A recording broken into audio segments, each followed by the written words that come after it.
everybody, welcome back to the Time Pass podcast. This is your host, Ashika. Thank you so much for joining me today, you guys. If you haven't done so already, please like me on Facebook at Time Pass Podcast. Follow me on Instagram at TimePass_podcast. And check out the YouTube page. You can watch all the episodes when they come out on Sundays. Now, the link to that can be found on my website, timepasspodcast.com, or on the link in bio on my Instagram page. And make sure whatever streaming platform you're using to listen to the show, you hit subscribe or follow, whether it's iPodcasts, Spotify, Amazon Music, iHeartRadio, wherever you're listening to the show, please make sure you are subscribed. Well, you guys, I'm super excited because I have two guests with me today. Hey, guys. Hello. Hey. I have Eric Lal with Regal Weddings here and Parneet Singh with Maharaja Events. How are you guys doing? We're good. Yeah. Excited to be here. So, this episode is definitely wedding themed, just giving it away a little bit here.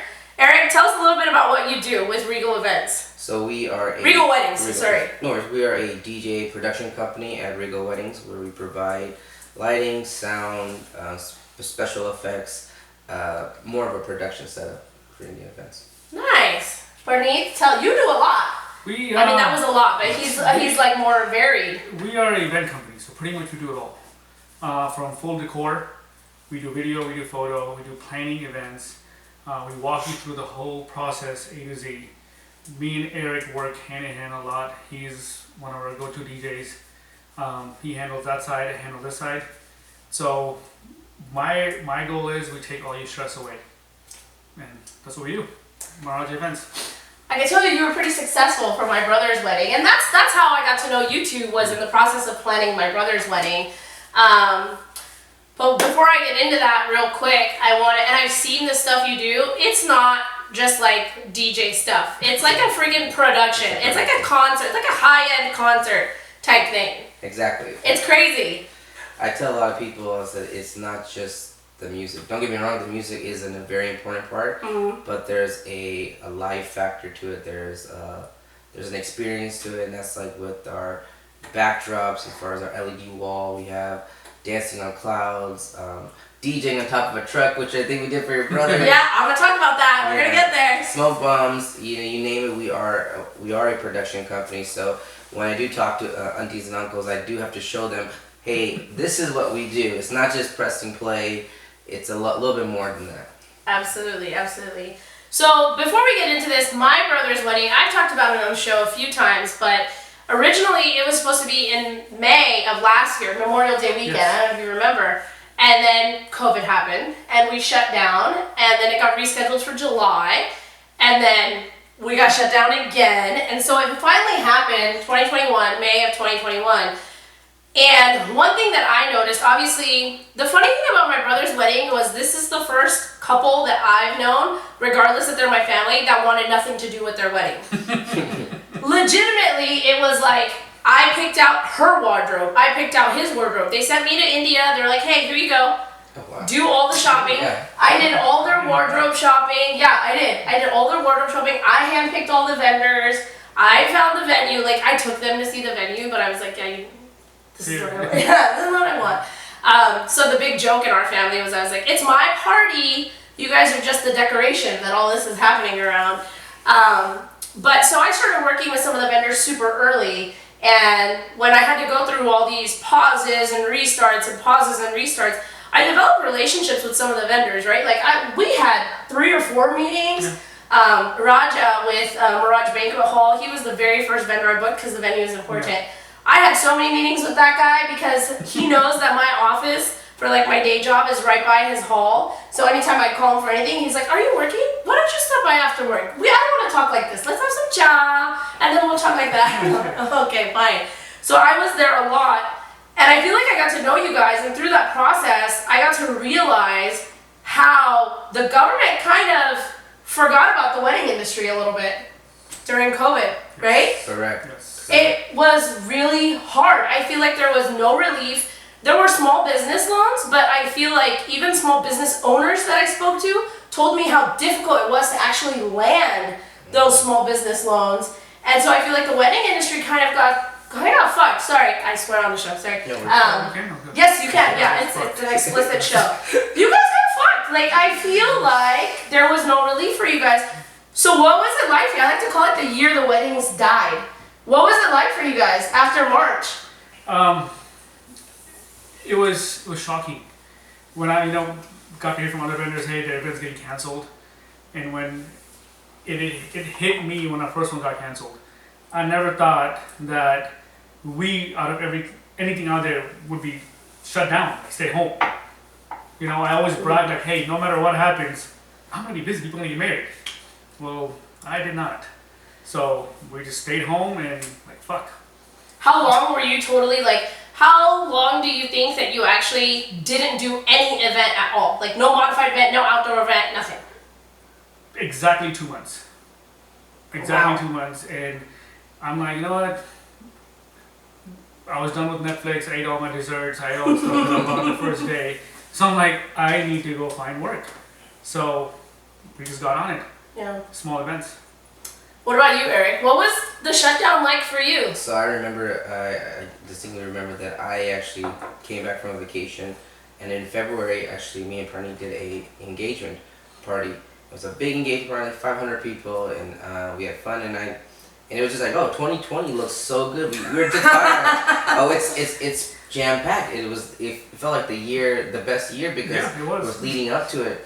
And I remember in March, after my birthday, they were always talking about this situation, and then the government shut down. And I remember I called Parneet. I was like the first person I called. Like, hey Parneet, I said, what's up with the shutdown? Like, are they like some halls are now opting to shut down for temporarily before government got into it, and then the government did get into it. And I remember talking to Parneet. It's like, oh, it's gonna be a month, then 3 months.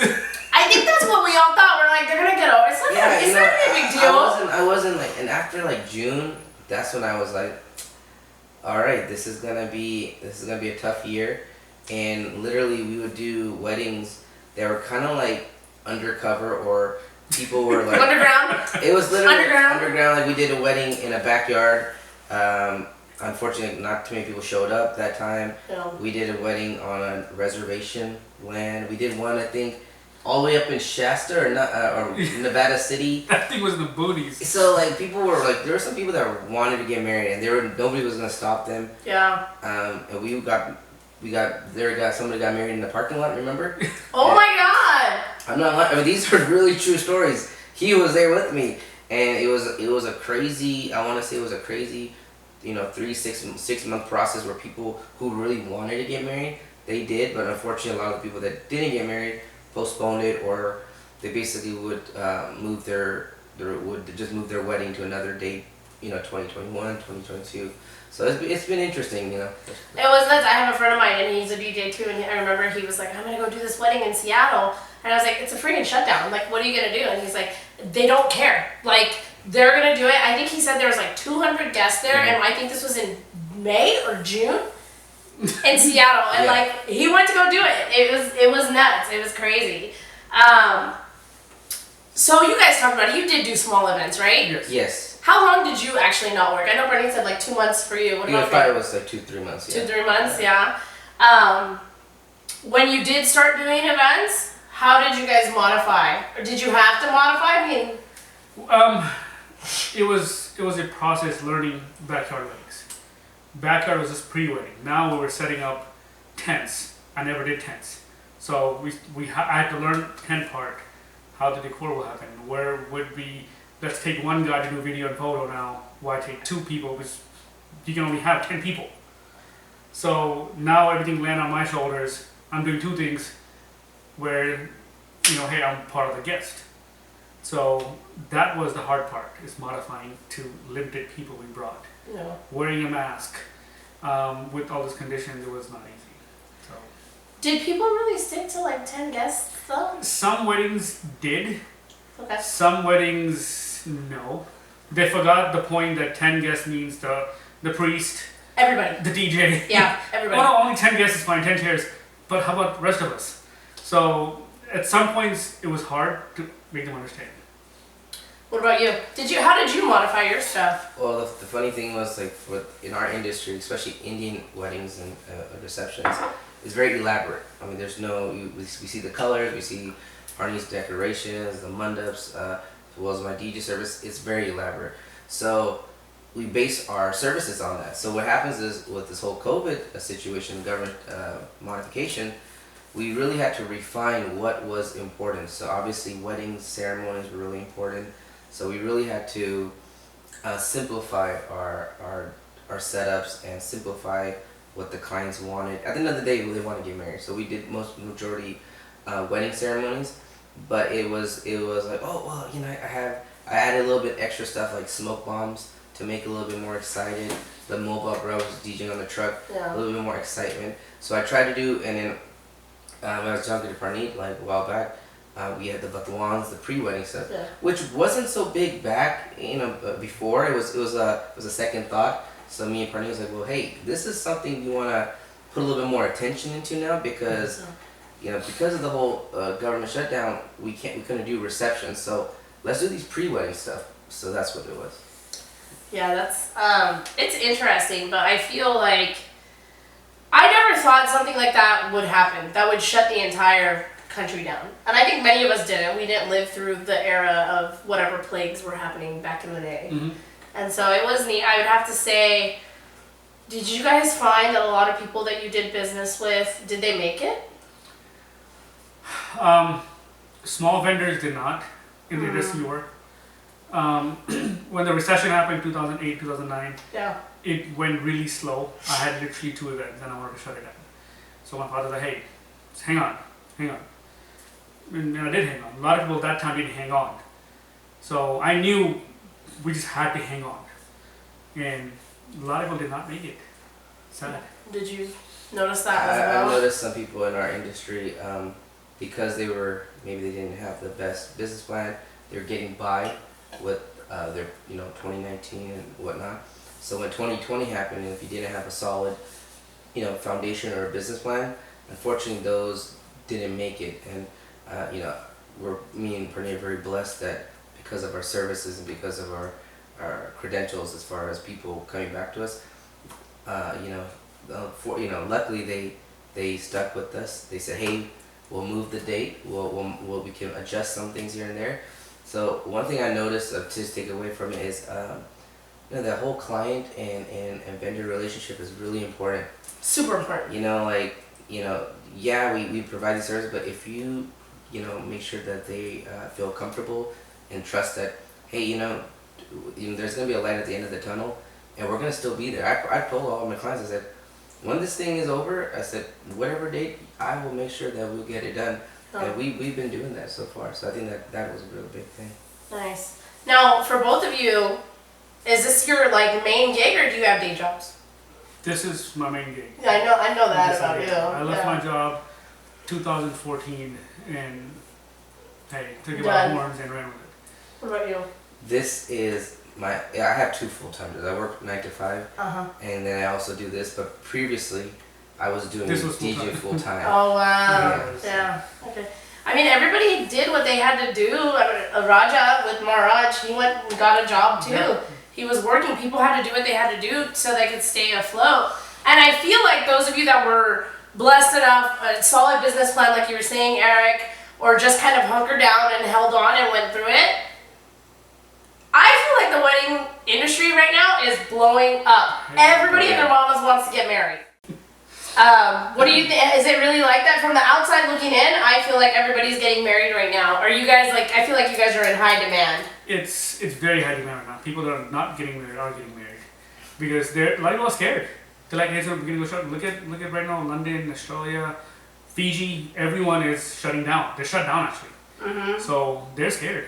So people just want to get married, and people that waited a year and a half, well, let's get married. I feel like that's what it was, because you had people like me from my brother, where I was like, hey, we didn't get to get married in 2020, I need a date. And then on top of that, you have all the people who recently got engaged for the holidays or whatever, and they're like, hey, we want to get married this year. And you're like, whoa, you kind of have to prioritize also, It's crazy. Yeah. I just talked to a hall owner yesterday. Mm-hmm. He said all of his Saturdays are booked. And with me, I even posted something online on Instagram where I've told people, hey, in order for an event to be your event, I needed to be contracted, because it's I literally had 3 calls today, and it's so many people are getting married, so many people got delayed, and because of the whole shutdown, people are so anxious to get married that they don't know if this is gonna happen again. So everybody's like, you know what? Since we're open, let's go full in effect. And so it's been pretty crazy. I can imagine. Well, congratulations for making it through. Yeah. And for the wedding industry to boom back up. And I kind of wanted to go into a little bit, I don't know. It was rough. I feel like it was really rough, and part of me misses having something to plan and like obsess over a little bit, but I don't miss, because it wasn't like, it wasn't like my wedding, but it was like, I don't miss having to deal with all the family dynamics, which I had to because I was HBOC, head bitch in charge, so like, it's HBIC. What is HBO? What show is it? HBIC, head bitch in charge. And so a lot of it was headache on my part. Like even my brother, when we rescheduled in July, he wanted to do July 4th weekend last year. And I was like, no, it's July 4th. No one's going to come. We'll do the weekends after. And then we ended up right after 4th of July, we were still open. And then right after the 4th, California got shut down, and I got so much shit for it. It was like, if we would have just done what we wanted and not listened to you, we would have been married already. And I was like, yeah, nobody was gonna come though. And moving on a little bit, talking about the planning process that I had with my brother's wedding. I kind of talked about it earlier, but first was the venue, and then it was you, Parneet, that I worked with the most, and you were kind of there for the whole process. And I would have to say, like, I want to say, like, every single vendor that I worked with, I did not have a negative experience at all. And I don't know, everybody was good on communication. I don't know if everybody's patience was just like there because we were all going through this COVID bullshit together, But there wasn't not one vendor that I felt bad about when everything was said and done. Everything was fairly easy and simple, and I think a lot of that, I mean, like, Raja with Mirage Banquet Halls, he introduced me to you because I was having trouble finding like a photographer, videographer, and I wanted some decor done for the house, for Mom's house. And so he introduced me to you. So he was first, and then you were second, and then Sanj, who I had contracted with back in 2019, right? 2019. He was our reception DJ, and so I met with him third, and he stayed with us through the whole process. And I just have to say, like, you guys that were with, like, kind of held my hand through the process a little bit. Also, I feel like, because I plan events for a living, like, on a large scale, I would say, like, I was more go with the flow with it, not as anxious. Like, yeah, okay. And then when there was a problem, I was like, I can't get this date, I can't get this. Then I'd call you and be like, what do you think? But I value that. You have to have sounding boards. You have to have people who you value, who you can trust when you're working with them.